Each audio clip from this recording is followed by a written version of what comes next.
Hello, everybody, and welcome back to another Markapisu video, EE episode 15, kicking things off.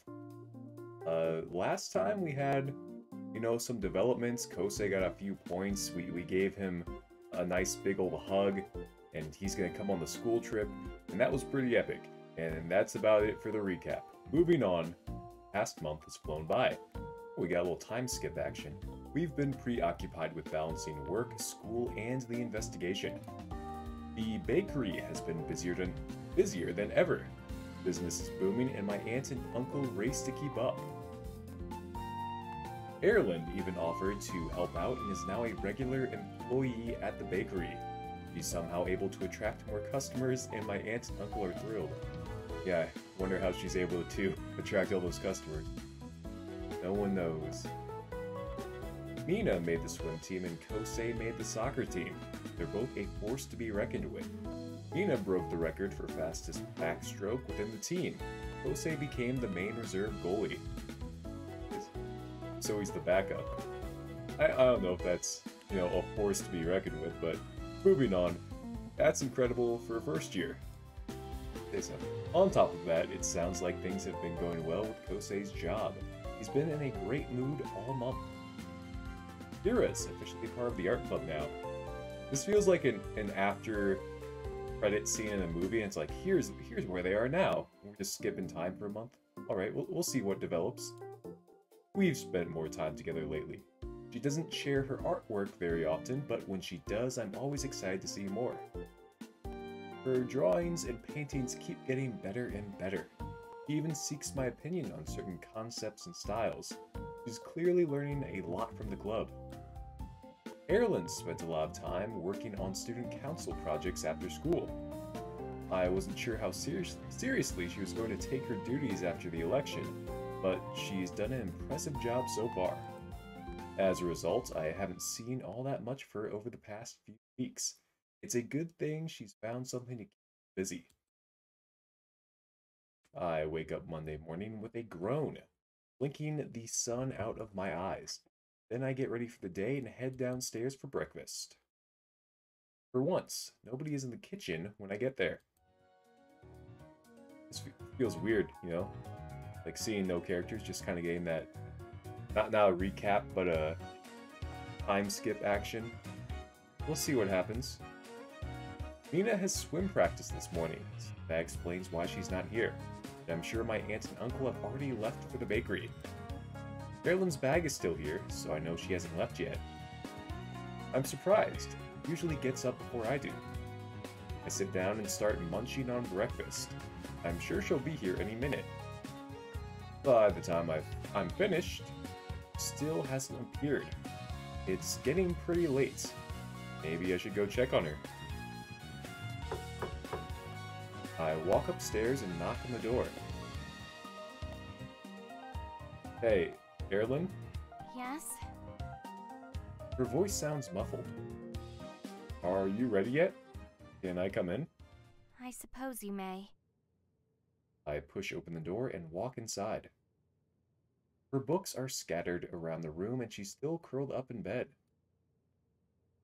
I'm gonna take a wild guess here and say, it's been a month and she's probably depressed that she hasn't gone home yet. That's going to be the Markapisu guess of the day. Are you still sleeping? We have to go in a minute. She doesn't move. Erland? Go without me. This isn't good. Sick? Are you not feeling well? What's wrong? With a sigh, Erland pushes herself up to a sitting position. I simply don't feel up for attending school today. It would be best if you went without me. I blink. Where did that come from? You can't skip school without a reason. I get that you'll be going back home and you don't think school is important, but you need to be there for your cover story to work. Will I be returning home, though? Huh? She turns to me. Today officially marks the 32nd day, and I'm still here. 32nd day of what? Since my arrival. Wow. Has it been that long? Yes. and I'm beginning to question whether or not I'll be rescued. If those random Veldens were rescued after a month's time, why am I still here? Have my parents even noticed my absence? I cannot think of any other reason why their search would take so long. I think back to the conversation with Mrs. Tanaka, though that's what's been on Erlen's mind. Has she been wondering about this the whole month? Just counting down the days until return. No deadline to return. Guess that means you'll... This seems kind of insensitive. Erlen's putting too much pressure on herself. This isn't a race, and if it takes a little longer to return home, then that's okay. At the end of the day, she'll still end up in the same place whether she gets there now or later. I'm sure your parents are looking for you. Those Veldens must have had someone looking for them too. Then how is it that those Veldens returned home after a month and I haven't? I don't know, but a month's time isn't a deadline. Her brows knit together in confusion. I don't understand your meaning. Maybe those Veldens only needed a month to return, but just because you need more time doesn't mean you'll never make it home. You said it yourself.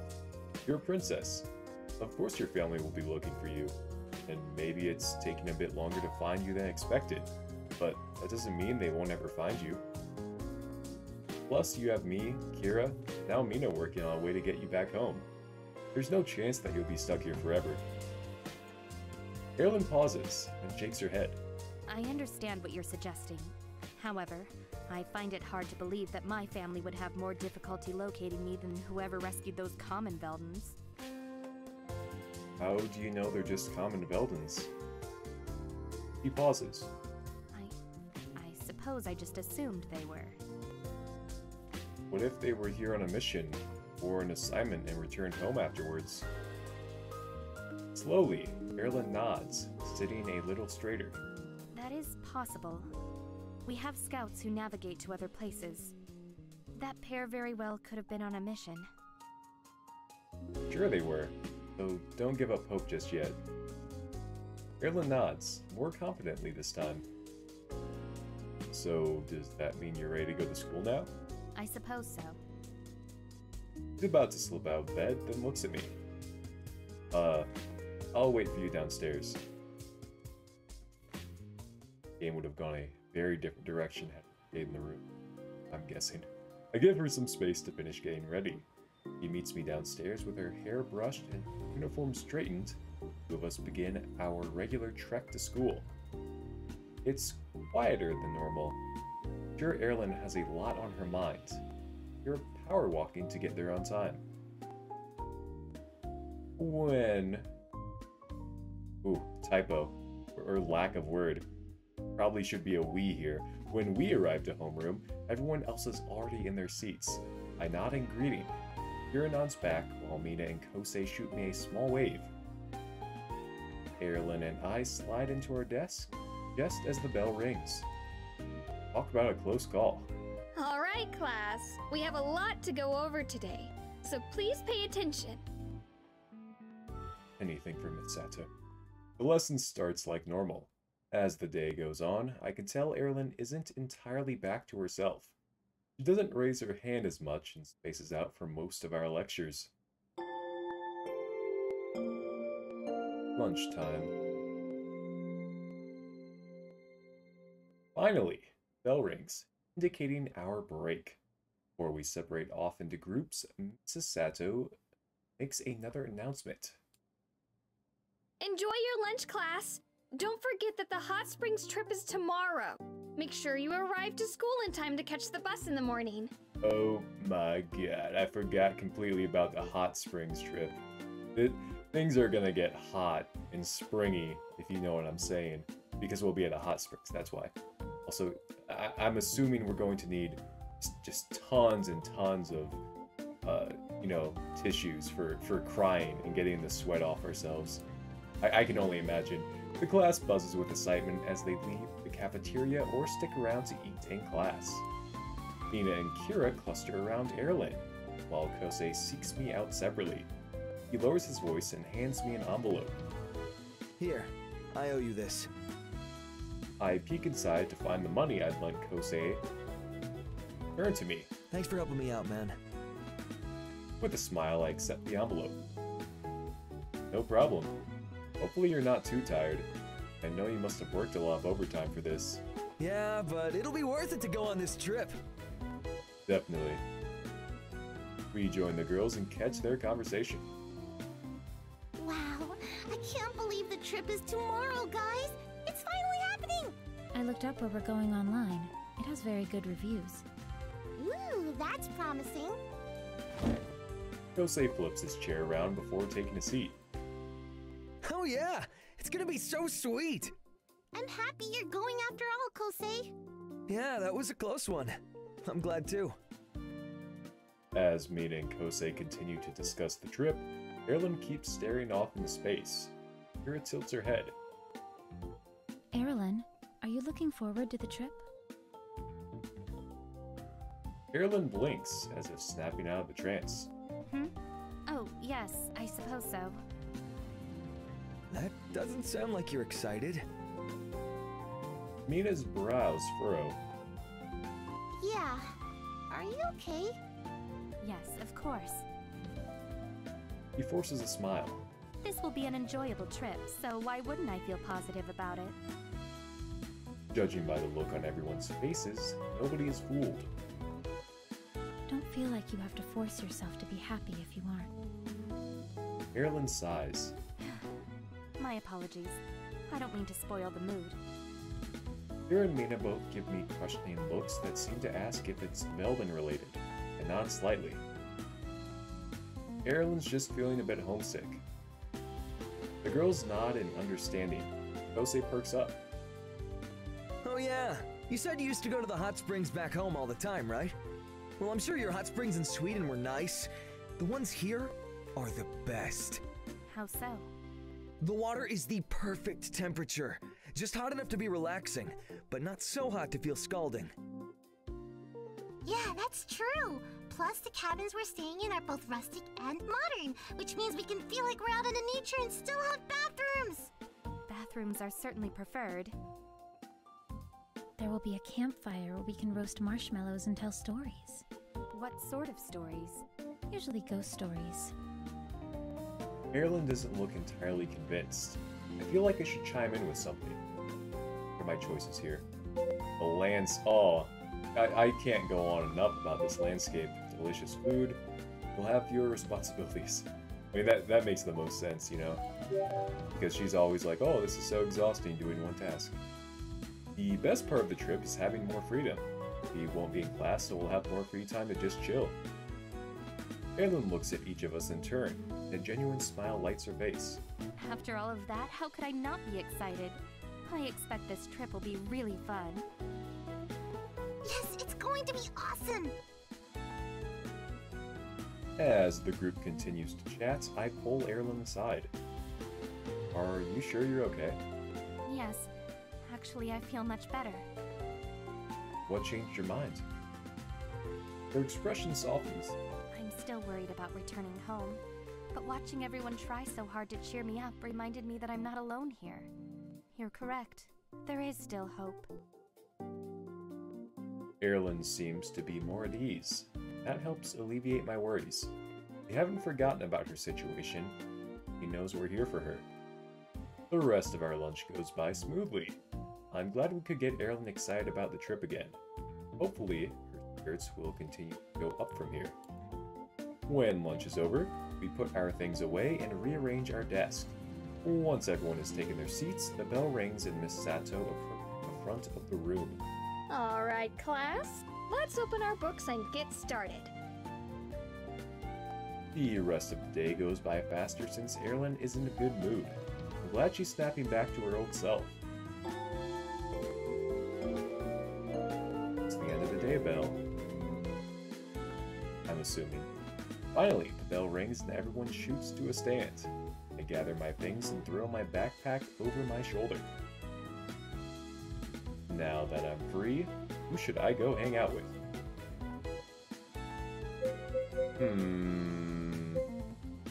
I'm going with this one. This one is very enticing, but I'm going with this one this time. Hey, hot springs? when we get to the hot springs and there's an airline option, you already know. You already know what's going on. I wonder what Kira has planned today. I glance around while everyone files out of the classroom, but she's nowhere in sight. I check the hall and the art room. She isn't there either. Maybe she's outside? After weaving in and out of the crowd, I find myself in the quad. A few students are lingering in the grass or hanging out on the benches. A flash of raven hair waving in the breeze catches my attention. Kira sits on a bench by herself. She's bent over her sketchbook with her brows etched in concentration. She's bent over just kind of got me. I apologize. Dirty. Hey, Kira. Oh, hello. Mind if I sit next to you? She scoots down to give me room. I slide in next to her and roll my bag off my shoulder. Her fingers twitch around her sketchbook. I can make out a vague image of an anime girl. 18 plus. What are you working on? Just sketching some things. Cool. What kind of things? Characters I created. You made them up? That's awesome. She nods and brushes her hair behind her ear. So, who is this girl? I haven't thought about it yet. I only drew her based on inspiration. Let's give her a story. I can help you make one. Kira lifts her head, intrigued. Okay.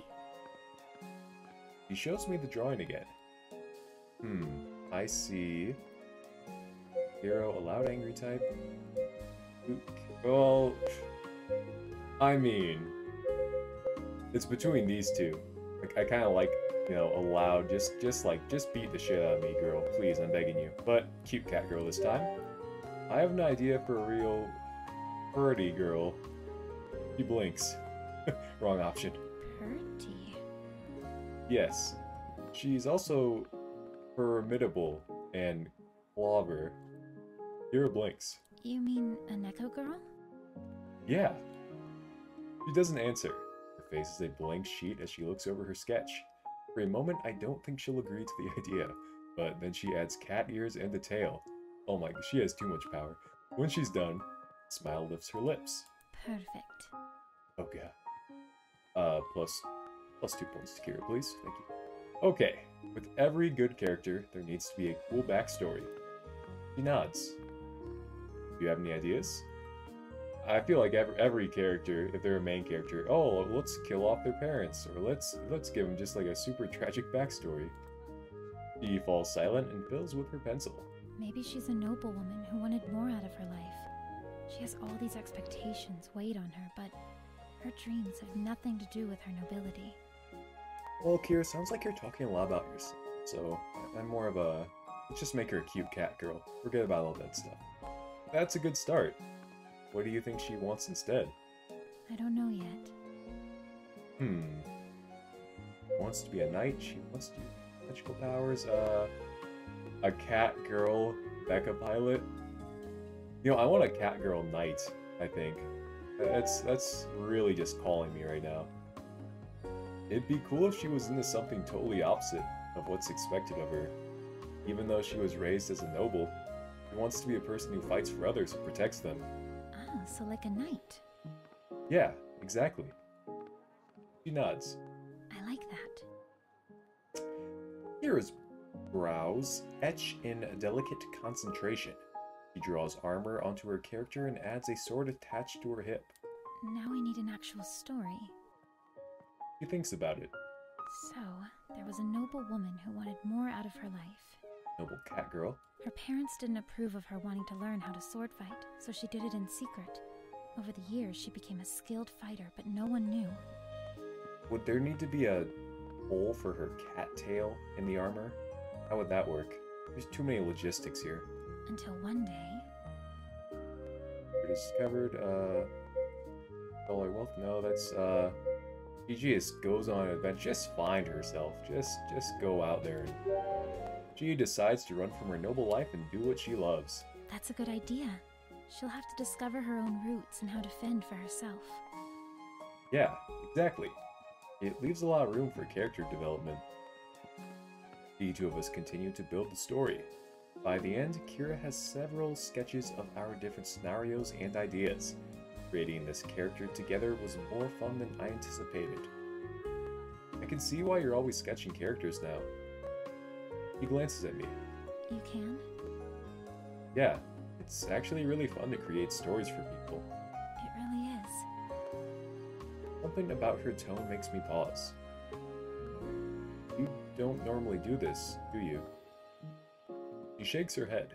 I draw a lot of characters, but the majority of them don't get used. What about when you're creating mangas? I come up with the story first. He gently touches her drawing. I like this way more, though. Oh yeah? How come? She feels less one-dimensional.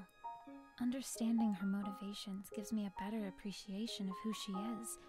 It's too easy to learn one thing about a person and assume that's who they are.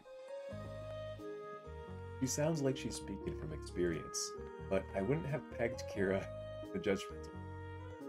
Kira's gonna peg us. When that happens often enough, everyone begins to seem one-dimensional. I think I understand. Kira must deal with a lot of people who make assumptions about her because of her surname. She acts like it's no big deal. That must affect her more than she lets on. I wonder if that's why she acts so nonchalant all the time. It sounds like that can be exhausting. Sometimes, but you get used to it. The worst part is how you find yourself doing the same thing they do. I see you for you. You're 3. That's not true. She's literally 2. We see you for you, Kira. Gosh darn.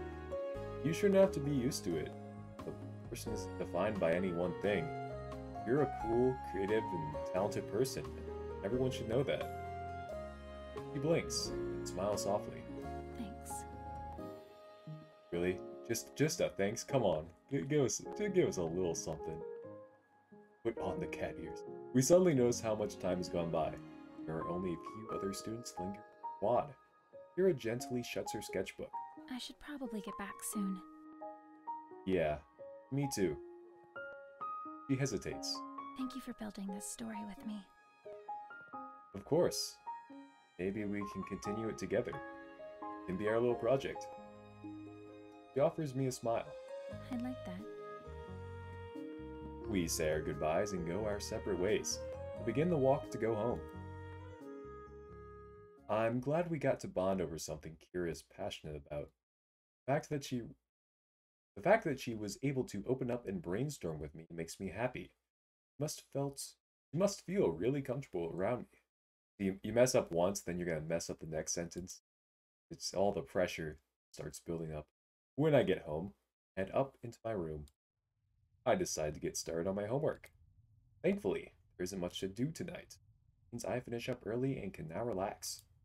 After putting my books away, I just flipped all those words, I reward myself by playing a few games on my phone. I start to grow heavy, set my phone aside, and fall into a deep sleep. Wow, look at that. I've noticed that every time a new day is gonna start, it's always like the exact same, just slightly different dialogue. Okay, our phone keeps going. Just slightly different dialogue, like, oh, I go upstairs, I do my homework, I play games, and go to sleep. It's just kind of the same thing, but just reworded a little bit differently. I don't know, just found that kind of funny.